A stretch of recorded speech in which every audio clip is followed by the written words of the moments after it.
Have you ever wondered what a dragon would taste like? Yeah, me neither. But in Dungeon Meshi, it's scran or be scranned, and that's exactly what makes this the peak of all cooking anime. But if you don't believe me, then I want you to take a moment and imagine you've just watched your sister be gobbled by a dragon. It's definitely not because it's a dragon and hella strong and breathes fire, but it's all because you turned down that one bowl of Cocoa Pops this morning and you were way too hungry to move a muscle. So she had no other choice but to push you out the way to save your sorry little ass. Do you A, accept she's dead and type GG in all chat? B, cook up some fresh normal food then head back into the dungeon to save her? Or C, go back into the dungeon and scran any monsters you can see because you're low-key a freak? As you probably guessed, in this case, the correct answer is C, and honestly, I'm glad it is because this fantasy anime was a joy to watch. But what makes this anime so special? Well, when you think of a cooking anime, you think of something cute and wholesome. But when you think of a dungeon anime, you think of it as this place where there's always a sense of fear or trauma. And somehow, Dungeon Meshi takes both of these aspects and combines them perfectly. And I feel like the main way they do this is, of course, through the characters. I mean, we have been given an anime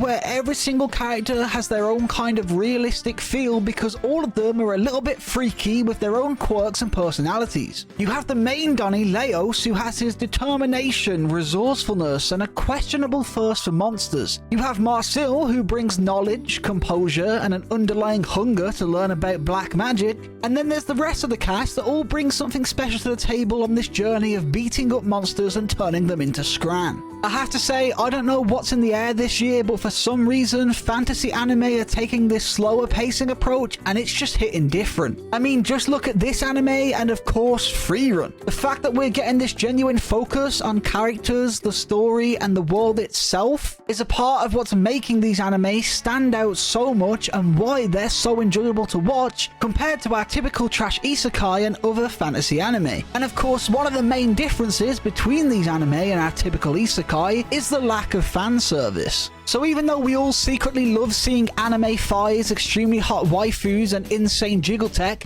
it's time that we admit that having the lack of fan service makes these fantasy anime 1,000 times better. And I personally hope that more anime take a similar approach to Dungeon Meshi and Free Run from now on, because honestly, they're both a fantasy masterclass in my opinion.